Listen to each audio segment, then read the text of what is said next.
Hi ಸ್ನೇಹಿತರೆ, ಎಲ್ಲರಿಗೂ ನಮಸ್ಕಾರ. ನನ್ನ ಹೆಸರು ವಿಹಾನ್. ನಾನು ನನ್ನ ಅಪ್ಪ ಅಮ್ಮನಿಗೆ ಒಬ್ಬನೇ ಮಗ. ನಾನು ಚಿಕ್ಕವನಿದ್ದಾಗಿನಿಂದಲೂ ನಮ್ಮ ಮನೆಯಲ್ಲಿ ಒಂದು ವಿಷಯ ಮಾತ್ರ ಸಾಮಾನ್ಯವಾಗಿತ್ತು. ಅದು ಅಪ್ಪ ಅಮ್ಮನ ನಿರಂತರ ಜಗಳ. ಒಬ್ಬರಿಗೊಬ್ಬರು ಕೋಪ ಮಾಡಿಕೊಳ್ಳುವುದು, ಮಾತು ನಿಲ್ಲಿಸುವುದು, ಸಣ್ಣ ವಿಷಯಕ್ಕೂ ವಾದ ಮಾಡಿಕೊಳ್ಳುವುದು, ಇವೆಲ್ಲವನ್ನೂ ನಾನು ಪ್ರತಿದಿನ ನೋಡುತ್ತಾ ಬೆಳೆದಿದ್ದೆ. ಅವರ ಮದುವೆಯಾಗಿ ಸುಮಾರು 20 ವರ್ಷಗಳಾಗಿದ್ದರೂ ಅವರ ನಡುವಿನ ಸಮಸ್ಯೆಗಳು ಮಾತ್ರ ಎಂದಿಗೂ ಕಡಿಮೆಯಾಗಿರಲಿಲ್ಲ. ಕೆಲವೊಮ್ಮೆ ಸಂಬಂಧಿಕರ ವಿಚಾರಕ್ಕೆ ಜಗಳವಾಗುತ್ತಿತ್ತು. ಇನ್ನೊಮ್ಮೆ ಮನೆಯ ಖರ್ಚಿನ ವಿಷಯಕ್ಕೆ ಇಬ್ಬರೂ ಒಬ್ಬರನ್ನೊಬ್ಬರು ದೂಷಿಸುತ್ತಿದ್ದರು. ಆದರೆ ಕೆಲವು ಸಂದರ್ಭಗಳಲ್ಲಿ ಅವರು ಯಾಕೆ ಜಗಳ ಮಾಡುತ್ತಿದ್ದಾರೆ ಎಂಬುದೇ ನನಗೆ ಅರ್ಥವಾಗುತ್ತಿರಲಿಲ್ಲ. ಒಂದು ದಿನ ಅವರ ಕೋಣೆಯಿಂದ ಅಮ್ಮನ ಕೋಪದ ಧ್ವನಿ ಕೇಳಿಸಿತು. ಕುತೂಹಲದಿಂದ ನಾನು ಬಾಗಿಲಿನ ಬಳಿ ಹೋಗಿ ಅವರ ಮಾತುಗಳನ್ನು ಕೇಳಿಸಿಕೊಂಡೆ. ನಿನ್ನನ್ನು ಮದುವೆಯಾಗಿ ನನಗೆ ಏನು ಸಿಕ್ಕಿದೆ? ನೀನು ಸಾಕಷ್ಟು ಹಣ ಸಂಪಾದಿಸುವುದಿಲ್ಲ. ಮನೆಯ ಎಲ್ಲಾ ಜವಾಬ್ದಾರಿಯೂ ನನ್ನ ಮೇಲೆಯೇ ಇದೆ. ಅಪ್ಪ ಕೂಡ ಸುಮ್ಮನಿರಲಿಲ್ಲ. ನಿನಗೆ ಹಣ ಬೇಕಾದರೆ ನೀನೇ ಕೆಲಸಕ್ಕೆ ಹೋಗಿ ಸಂಪಾದಿಸು. ಎಲ್ಲದರಲ್ಲೂ ನನ್ನನ್ನೇ ತಪ್ಪು ಎನ್ನುವುದು ಸರಿಯಲ್ಲ. ಅವರ ಮಾತುಗಳು ನಿಧಾನವಾಗಿ ಜಗಳವಾಗಿ ಬದಲಾಯಿತು. ಕೊನೆಗೆ ಅಪ್ಪ ಕೋಪದಿಂದ ಕೋಣೆಯಿಂದ ಹೊರಗೆ ಬಂದರು. ನನ್ನನ್ನು ನೋಡಿದರೂ ಅವರು ಏನೂ ಮಾತನಾಡಲಿಲ್ಲ. ತಲೆ ತಗ್ಗಿಸಿಕೊಂಡು ಹೊರಗೆ ಹೋಗಿ ಕಾಂಪೌಂಡ್ ಬಳಿ ನಿಂತು ಸಿಗರೇಟ್ ಹಚ್ಚಿಕೊಂಡರು. ಅಮ್ಮ ಕೂಡ ಕೋಪದಿಂದ ಅಡುಗೆ ಮನೆಯೊಳಗೆ ಹೋಗಿಬಿಟ್ಟಳು. ನಾನು ಮಾತ್ರ ಅಲ್ಲೇ ನಿಂತು ಈ ಇಬ್ಬರೂ ಯಾಕೆ ಹೀಗೆ ಬದುಕುತ್ತಿದ್ದಾರೆ ಎಂದು ಯೋಚಿಸುತ್ತಿದ್ದೆ. 20 ವರ್ಷಗಳಿಂದ ಒಟ್ಟಿಗೆ ಬದುಕುತ್ತಿರುವ ಇಬ್ಬರು ದೊಡ್ಡವರು ಮಾತುಕತೆಯಿಂದ ತಮ್ಮ ಸಮಸ್ಯೆಗಳನ್ನು ಬಗೆಹರಿಸಿಕೊಳ್ಳಲು ಸಾಧ್ಯವಿಲ್ಲವೇ? ಅಮ್ಮನೊಂದಿಗೆ ಈ ವಿಷಯದ ಬಗ್ಗೆ ಮಾತನಾಡಬೇಕು ಎಂದುಕೊಂಡೆ. ಆದರೆ ಅದೇ ಸಮಯದಲ್ಲಿ ನಮ್ಮ ಪಕ್ಕದ ಮನೆಯಿಂದ ಒಬ್ಬ ಯುವಕ ನಮ್ಮ ಮನೆಗೆ ಬಂದ. ಅವನ ಕೈಯಲ್ಲಿ ಸಿಹಿ ತಿಂಡಿಯ ಪ್ಯಾಕೆಟ್ ಇತ್ತು. ನೀವು ಯಾರು ಎಂದು ಕೇಳಿದಾಗ ಅವನು ನಗುತ್ತಾ ಉತ್ತರಿಸಿದ, ನಾವು ಈಗಷ್ಟೇ ಪಕ್ಕದ ಮನೆಗೆ ಶಿಫ್ಟ್ ಆಗಿದ್ದೇವೆ. ಇಂದು ಹಾಲು ಉಕ್ಕಿಸಿದ್ದೇವೆ. ಅದಕ್ಕಾಗಿ ಮನೆಯಲ್ಲಿ ಸಿಹಿ ಕೊಟ್ಟು ಕಳುಹಿಸಿದ್ದಾರೆ. ಅವನ ಹೆಸರು ಏನು ಎಂದು ಕೇಳುವಷ್ಟರಲ್ಲಿ ಮನೆಯಲ್ಲಿದ್ದ ಪರಿಸ್ಥಿತಿಯಿಂದಾಗಿ ಅವನು ಹೆಚ್ಚು ಹೊತ್ತು ನಿಲ್ಲದೆ ಹೊರಟು ಹೋದ. ಮರುದಿನ ನಾನು ಅಮ್ಮನ ಜೊತೆ ಮನೆಯ ಮೇಲ್ಚಾವಣಿಗೆ ಬಟ್ಟೆ ಒಣಗಿಸಲು ಹೋಗಿದ್ದೆ. ಅಲ್ಲಿ ಅದೇ ಯುವಕ ಮತ್ತೆ ಸಿಕ್ಕ. ಅವನು ನನ್ನನ್ನು ನೋಡಿ, ಹಾಯ್, ನಿಮ್ಮ ಹೆಸರು ಏನು ಎಂದು ಕೇಳಿದ. ನಾನು ವಿಹಾನ್ ಎಂದು ಹೇಳಿದೆ. ನಂತರ ನಾನು ಅವನ ಹೆಸರು ಕೇಳಿದೆ. ಅವನು ನನ್ನ ಹೆಸರು ಸಮರ್ಥ, ನಾನು ಡಿಗ್ರಿ ಓದುತ್ತಿದ್ದೇನೆ ಎಂದು ಪರಿಚಯ ಮಾಡಿಕೊಂಡ. ಹಾಸ್ಟೆಲ್ನಲ್ಲಿ ಇರಲು ಇಷ್ಟವಾಗದ ಕಾರಣ ಪಕ್ಕದಲ್ಲೇ ಒಂದು ರೂಮ್ ಬಾಡಿಗೆಗೆ ತೆಗೆದುಕೊಂಡು ವಾಸಿಸುತ್ತಿದ್ದೇನೆ ಎಂದು ಹೇಳಿದ. ನಮ್ಮ ಮಾತನ್ನು ಗಮನಿಸಿದ ಅಮ್ಮ ಕೂಡ ಅವನೊಂದಿಗೆ ಮಾತನಾಡಲು ಶುರು ಮಾಡಿದಳು. ಅವನನ್ನು ತುಂಬಾ ಆತ್ಮೀಯವಾಗಿ ಮಾತನಾಡಿಸಿದಳು. ನೀನು ಈಗಷ್ಟೇ ಇಲ್ಲಿಗೆ ಬಂದಿದ್ದೀಯಲ್ಲ, ಏನಾದರೂ ಬೇಕಾದರೆ ಸಂಕೋಚಪಡದೆ ನನ್ನನ್ನು ಕೇಳು ಎಂದು ಅಮ್ಮ ಹೇಳಿದಳು. ಸಮರ್ಥ ಕೂಡ ಗೌರವದಿಂದ ಸರಿ ಆಂಟಿ ಎಂದು ನಗುತ್ತಾ ಹೇಳಿದ. ಆ ದಿನದಿಂದ ಸಮರ್ಥ ನಮ್ಮ ಮನೆಗೆ ಆಗಾಗ್ಗೆ ಬರಲು ಆರಂಭಿಸಿದ. ನಿಧಾನವಾಗಿ ಅವನು ನಮ್ಮ ಮನೆಯವರಲ್ಲೊಬ್ಬನಂತೆ ಆಗಿಬಿಟ್ಟ. ಅಮ್ಮ ಅಡುಗೆ ಮಾಡಿದಾಗ ಅವನಿಗೂ ಊಟ ಕೊಟ್ಟು ಕಳುಹಿಸುತ್ತಿದ್ದಳು. ಕೆಲವೊಮ್ಮೆ ಅವನ ಕೋಣೆಗೆ ಹೋಗಿ ಮಾತನಾಡಿಕೊಂಡು ಬರುತ್ತಿದ್ದಳು. ಸಮರ್ಥನಿಗೆ ಪ್ರತಿದಿನ ವ್ಯಾಯಾಮ ಮಾಡುವ ಅಭ್ಯಾಸವಿತ್ತು. ಬೆಳಗ್ಗೆ ಎದ್ದು ನಿಯಮಿತವಾಗಿ ವ್ಯಾಯಾಮ ಮಾಡುತ್ತಿದ್ದ. ಅವನು ಎತ್ತರವಾಗಿದ್ದು ಉತ್ತಮ ದೇಹವನ್ನು ಹೊಂದಿದ್ದ. ಆದ್ದರಿಂದ ನೋಡಲು ತುಂಬಾ ಚೆನ್ನಾಗಿ ಕಾಣುತ್ತಿದ್ದ. ಒಂದು ದಿನ ಅಮ್ಮ ಮತ್ತು ಸಮರ್ಥ ಮೇಲ್ಚಾವಣಿಯಲ್ಲಿ ಕುಳಿತು ಊಟ ಮಾಡುತ್ತಾ ಮಾತನಾಡುತ್ತಿದ್ದರು. ನಾನು ಕೂಡ ಸ್ವಲ್ಪ ದೂರದಲ್ಲಿ ಕುಳಿತಿದ್ದೆ. ಅಮ್ಮ ತಮಾಷೆಯಾಗಿ, ಸಮರ್ಥ, ನಿನಗೆ ಗರ್ಲ್ಫ್ರೆಂಡ್ ಯಾರೂ ಇಲ್ವಾ ಎಂದು ಕೇಳಿದಳು. ಅವನು ನಗುತ್ತಾ, ಇಲ್ಲ ಆಂಟಿ, ನಾನು ಇಲ್ಲಿ ಓದಲು ಬಂದಿದ್ದೇನೆ. ಬೇರೆ ವಿಚಾರಗಳ ಬಗ್ಗೆ ಯೋಚಿಸಲು ನನಗೆ ಸಮಯವಿಲ್ಲ. ಅದರಲ್ಲೂ ಈಗಿನ ಕಾಲದ ಹುಡುಗಿಯರು ಅಲ್ಲಿ ಇಲ್ಲಿ ಸುತ್ತಾಡೋಕೆ ಕರ್ಕೊಂಡು ಹೋಗು ಅಂತ ಪೀಡಿಸುತ್ತಾರೆ. ಅದಕ್ಕೆಲ್ಲ ನನ್ನ ಹತ್ತಿರ ಸಮಯವಿಲ್ಲ ಎಂದು ಹೇಳಿದ. ಅಮ್ಮ ಮತ್ತೆ ನಗುತ್ತಾ, ಹಾಗಾದರೆ ನಿನ್ನನ್ನು ಅರ್ಥಮಾಡಿಕೊಳ್ಳುವ ಒಳ್ಳೆಯ ಹುಡುಗಿಯನ್ನು ಹುಡುಕಬೇಕು ಎಂದಳು. ಅದನ್ನ ಕೇಳಿ ಸಮರ್ಥ ಕೂಡ ನಕ್ಕ. ಆದರೆ ನನಗೆ ಮಾತ್ರ ಅಮ್ಮನ ಮಾತು ಸ್ವಲ್ಪ ವಿಚಿತ್ರವಾಗಿ ಅನಿಸಿತು. ಆ ದಿನದಿಂದ ಅಮ್ಮ ಸಮರ್ಥನೊಂದಿಗೆ ಹೆಚ್ಚು ಸಮಯ ಕಳೆಯುತ್ತಿರುವುದು ನನ್ನ ಗಮನಕ್ಕೆ ಬರತೊಡಗಿತು. ಅವಳ ವರ್ತನೆ ನನಗೆ ಅನುಮಾನ ಮೂಡಿಸಿತು. ಕೆಲವೊಮ್ಮೆ ಊಟ ಕೊಡುವ ನೆಪದಲ್ಲಿ ಅವನ ಕೋಣೆಗೆ ಹೋಗುತ್ತಿದ್ದಳು. ಅಲ್ಲಿ ಬಹಳ ಹೊತ್ತು ಮಾತನಾಡಿ ನಂತರ ಮನೆಗೆ ಬರುತ್ತಿದ್ದಳು. ಒಂದು ದಿನ ನನಗೆ ಕುತೂಹಲ ತಡೆಯಲಾಗದೆ ಅವನ ಕೋಣೆಯ ಕಿಟಕಿಯ ಬಳಿ ಹೋದೆ. ಒಳಗೆ ಅಮ್ಮ ಮತ್ತು ಸಮರ್ಥ ಇಬ್ಬರೂ ಟಿವಿ ನೋಡುತ್ತಾ ಕುಳಿತಿದ್ದರು. ಹೊರಗಿನಿಂದ ನೋಡಿದಾಗ ಎಲ್ಲವೂ ಸಾಮಾನ್ಯವಾಗಿಯೇ ಕಾಣುತ್ತಿತ್ತು. ಆದರೆ ಅವರಿಬ್ಬರೂ ಟಿವಿಯಲ್ಲಿ ನೋಡುತ್ತಿದ್ದ ದೃಶ್ಯಗಳನ್ನು ನೋಡಿ ನಾನು ದಂಗಾಗಿ ಹೋದೆ.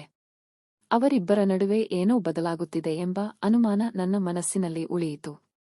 ಕೆಲವು ದಿನಗಳ ನಂತರ ನಡೆದ ಒಂದು ಘಟನೆ ನನ್ನ ಅನುಮಾನವನ್ನು ಇನ್ನಷ್ಟು ಗಟ್ಟಿಗೊಳಿಸಿತು. ಸಮರ್ಥ ನಮ್ಮ ಮನೆಗೆ ಯಾವುದೋ ಪಾತ್ರೆ ಕೊಡಲು ಬಂದಿದ್ದ. ಅಮ್ಮ ಅದನ್ನು ತೆಗೆದುಕೊಳ್ಳುವಾಗ ಅವನು ಅವಳ ಕೈಯನ್ನು ಕೆಲವು ಕ್ಷಣ ಹಿಡಿದುಕೊಂಡ.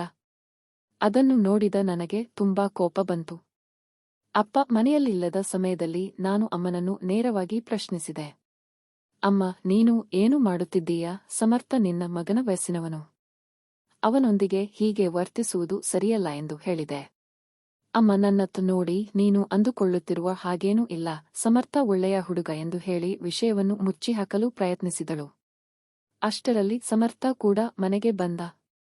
ಆಂಟಿ ಎಂದು ಅವನು ಕರೆದಾಗ ನಾನು ಕೋಪದಿಂದ ನನ್ನ ಕೋಣೆಯೊಳಗೆ ಹೋಗಿಬಿಟ್ಟೆ. ನನಗೆ ಈ ಪರಿಸ್ಥಿತಿ ಅಸಹ್ಯವಾಗತೊಡಗಿತ್ತು. ಆದರೆ ವಿಚಿತ್ರವಾಗಿ ಸಮರ್ಥ ಬಂದ ನಂತರ ಅಪ್ಪ ಅಮ್ಮನ ಜಗಳಗಳು ಮಾತ್ರ ಕಡಿಮೆಯಾಗಿದ್ದವು. ನಾನು ಈ ವಿಷಯವನ್ನು ಅಪ್ಪನಿಗೆ ಹೇಳಬೇಕೋ ಬೇಡವೋ ಎಂದು ಹಲವಾರು ಬಾರಿ ಯೋಚಿಸಿದೆ. ಆದರೆ ಹೇಳಿದರೆ ಮನೆಯಲ್ಲೇ ದೊಡ್ಡ ಗಲಾಟೆಯಾಗುತ್ತಿತ್ತು. ಆದ್ದರಿಂದ ನಾನು ಸುಮ್ಮನಿದ್ದೆ. ಆದರೆ ಮುಂದೆ ನಡೆಯಲಿದ್ದ ಘಟನೆ ನನ್ನ ಅನುಮಾನಗಳಿಗೆ ಸಂಪೂರ್ಣ ಉತ್ತರ ನೀಡಲಿದೆ ಎಂಬುದು ನನಗೆ ಆಗ ತಿಳಿದಿರಲಿಲ್ಲ. ಒಂದು ದಿನ ಕಾಲೇಜಿನಲ್ಲಿ ನನಗೆ ತುಂಬಾ ತಲೆನೋವು ಶುರುವಾಯಿತು. ಅದಕ್ಕಾಗಿ ಅರ್ಧ ದಿನದಲ್ಲೇ ಮನೆಗೆ ವಾಪಸ್ ಬಂದೆ. ಆ ದಿನ ಅಪ್ಪ ಕೆಲಸದ ನಿಮಿತ್ತ ಬೇರೆ ಊರಿಗೆ ಹೋಗಿದ್ದರು. ಮನೆಯ ಬಾಗಿಲು ತೆರೆದಿತ್ತು. ಅಮ್ಮ ಒಳಗಿದ್ದಾಳೆ ಎಂದುಕೊಂಡು ನಾನು ಮನೆಗೆ ಪ್ರವೇಶಿಸಿದೆ. ನೀರು ಕುಡಿದು ಸ್ವಲ್ಪ ಹೊತ್ತು ಸೋಫಾದ ಮೇಲೆ ಕುಳಿತೆ. ಆದರೆ ಅಮ್ಮ ಎಲ್ಲಿಯೂ ಕಾಣಿಸಲಿಲ್ಲ. ಅಡುಗೆ ಮನೆಯಲ್ಲಿ ನೋಡಿದೆ. ಅವಳ ಕೋಣೆಗೆ ಹೋದೆ. ಮೇಲ್ಛಾವಣಿಗೂ ಹೋಗಿ ನೋಡಿದೆ. ಆದರೆ ಅಮ್ಮ ಎಲ್ಲಿಯೂ ಇರಲಿಲ್ಲ. ಅಷ್ಟರಲ್ಲಿ ಅಮ್ಮನ ಕೋಣೆಯ ಬಾತ್ರೂಂ ಕಡೆಯಿಂದ ಕೆಲವು ಶಬ್ದಗಳು ಕೇಳಿಬಂದವು. ಅಮ್ಮ ಸ್ನಾನ ಮಾಡುತ್ತಿರಬಹುದು ಎಂದುಕೊಂಡು ಅವಳನ್ನು ಕರೆಯಲು ಕೋಣೆಯ ಕಡೆ ಹೋದೆ. ಆದರೆ ನಾನು ಮಾತನಾಡುವ ಮೊದಲೇ ಬಾತ್ರೂಂ ಬಾಗಿಲು ತೆರೆದುಕೊಂಡಿತು. ಹೊರಗೆ ಬಂದ ವ್ಯಕ್ತಿಯನ್ನು ನೋಡಿ ನನ್ನ ಹೃದಯವೇ ಒಂದು ಕ್ಷಣ ನಿಂತಂತಾಯಿತು. ಅಮ್ಮನ ಜೊತೆ ಹೊರಬಂದವನು ಸಮರ್ಥ, ಅದರಲ್ಲೂ ಅಮ್ಮನ ಕೋಣೆಯಿಂದ ಆ ಸಮಯದಲ್ಲಿ ಹೊರಬರುತ್ತಿರುವುದು ನನಗೆ ದೊಡ್ಡ ಆಘಾತವಾಗಿತ್ತು. ನಾನು ತಕ್ಷಣ ಹತ್ತಿರದಲ್ಲೇ ಅಡಗಿಕೊಂಡೆ. ಕೆಲವೇ ಕ್ಷಣಗಳಲ್ಲಿ ಅಮ್ಮ ಕೂಡ ಹೊರಗೆ ಬಂದಳು. ಅವರಿಬ್ಬರ ವರ್ತನೆಯನ್ನು ನೋಡಿದಾಗ ನನಗೆ ಎಲ್ಲವೂ ಅರ್ಥವಾಯಿತು. ನಾನು ಇಷ್ಟು ದಿನ ಅನುಮಾನಿಸುತ್ತಿದ್ದ ವಿಷಯ ನಿಜವಾಗಿತ್ತು. ಅವರು ಮುಂದೆ ಏನು ಮಾಡುವರು ಎಂಬ ಕುತೂಹಲದಿಂದ ನಾನು ಅಲ್ಲೇ ಅಡಗಿಕೊಂಡು ನೋಡುತ್ತಿದ್ದೆ. ಬಾತ್ರೂಮಿನಿಂದ ಹೊರಬಂದ ಮೇಲೆ ಸಮರ್ಥ ಹೇಳಿದ, ಸರಿ ಆಂಟಿ, ಒಳ್ಳೆ ಮಜಾ ಬಂತು, ನಾನು ಆಮೇಲೆ ಬರ್ತೀನಿ ಅಂತ ಹೇಳಿದ. ಅದಕ್ಕೆ ಅಮ್ಮ ಅವನ ಕೈ ಹಿಡಿದು, ಯಾಕೆ ಇಷ್ಟು ಅವಸರ ಮಾಡ್ತಾ ಇದ್ದೀಯಾ, ಇನ್ನೂ ಒಂದು ಕಬಡ್ಡಿ ಆಡೋಣ ಅಂತ ಹೇಳಿದಳು. ಇದನ್ನ ಕೇಳಿ ನನಗೆ ವಿಪರೀತ ಕೋಪ ಬಂತು. ಆಗ ಸಮರ್ಥ ಹೇಳಿದ, ಯಾರಾದ್ರೂ ಬಂದ್ರೆ ಕಷ್ಟ ಆಗುತ್ತೆ ಅಂತ ಹೇಳಿದ. ಅದಕ್ಕೆ ಅಮ್ಮ, ನನ್ ಗಂಡ ಬೇರೆ ಊರಿಗೆ ಹೋಗಿದ್ದಾನೆ, ನನ್ ಮಗ ಕೂಡ ಬರೋದು ಲೇಟ್ ಅಂತ ಹೇಳಿದಳು. ಅವಾಗ ಸಮರ್ಥ, ಸರಿ ಆಯಿತು, ಹಾಗಿದ್ರೆ ಬೇಗ ಮುಗಿಸೋಣ ಅಂತ ಹೇಳಿದ. ಅವರು ಬೆಡ್ ಮೇಲೆ ತಮ್ಮ ಕಬಡ್ಡಿ ಕೆಲಸ ಶುರು ಹಚ್ಚಿಕೊಂಡರು. ಸ್ವಲ್ಪ ಸಮಯದ ನಂತರ ಇಬ್ಬರೂ ಕೋಣೆಯಿಂದ ಹೊರಗೆ ಬಂದರು. ನನ್ನನ್ನು ನೋಡಿದ ತಕ್ಷಣ ಅವರ ಮುಖದಲ್ಲಿ ಗಾಬರಿ ಕಾಣಿಸಿತು. ಗಾಬರಿಯಾದ ಅಮ್ಮ ತಕ್ಷಣ, ನೀನು ಇಷ್ಟು ಬೇಗ ಮನೆಗೆ ಬಂದೆಯಾ, ಯಾವಾಗ ಬಂದೆ ಎಂದು ಕೇಳಿದಳು. ನಾನು ಶಾಂತವಾಗಿ ಹೇಳಿದೆ, ನಾನು ಬಂದು ಬಹಳ ಹೊತ್ತಾಯಿತು, ನಿಮ್ಮ ಆಟಗಳ ಬಗ್ಗೆ ಎಲ್ಲವೂ ನನಗೆ ಗೊತ್ತಾಗಿದೆ, ನಾನು ಎಲ್ಲವನ್ನೂ ನೋಡಿದ್ದೇನೆ ಎಂದೆ. ಅಮ್ಮನ ಮುಖ ಬದಲಾಯಿತು. ಸಮರ್ಥ ಕೂಡ ತಲೆ ತಗ್ಗಿಸಿಕೊಂಡು ನಿಂತ. ನಾನು ಕೋಪದಿಂದ ಖಡಕ್ಕಾಗಿ ಹೇಳಿದೆ, ಈ ವಿಷಯ ಅಪ್ಪನಿಗೆ ಗೊತ್ತಾಗಬಾರದು, ಅಂದರೆ ಸಮರ್ಥ, ನೀನು ಈಗಲೇ ಮನೆ ಖಾಲಿ ಮಾಡಿ ಹೋಗಬೇಕು ಎಂದು ಹೇಳಿದೆ. ಸಮರ್ಥ ಕೆಲಕ್ಷಣ ಮೌನವಾಗಿ ನಿಂತ. ನಂತರ ಅಮ್ಮನತ್ತು ನೋಡಿ ನಿಧಾನವಾಗಿ ಮಾತನಾಡಿದ. ಆಂಟಿ, ಇಷ್ಟು ದಿನ ನಿಮ್ಮೊಂದಿಗೆ ಇದ್ದದ್ದು ನನಗೂ ಸಂತೋಷವಾಗಿತ್ತು. ಆದರೆ ಇದರಿಂದ ನಿಮ್ಮ ಕುಟುಂಬಕ್ಕೆ ತೊಂದರೆಯಾಗುವುದಾದರೆ ನಾನು ಇಲ್ಲಿರುವುದು ಸರಿಯಲ್ಲ. ಅವನು ನನ್ನತ್ತ ನೋಡಿ, ನಾನು ಆದಷ್ಟು ಬೇಗ ಬೇರೆ ಕಡೆ ಹೋಗುತ್ತೇನೆ, ನಿಮಗೆ ಯಾವುದೇ ತೊಂದರೆ ಕೊಡುವುದಿಲ್ಲ ಎಂದು ಹೇಳಿದ. ಅಮ್ಮನ ಕಣ್ಣಲ್ಲಿ ನೀರು ತುಂಬಿಕೊಂಡಿತ್ತು.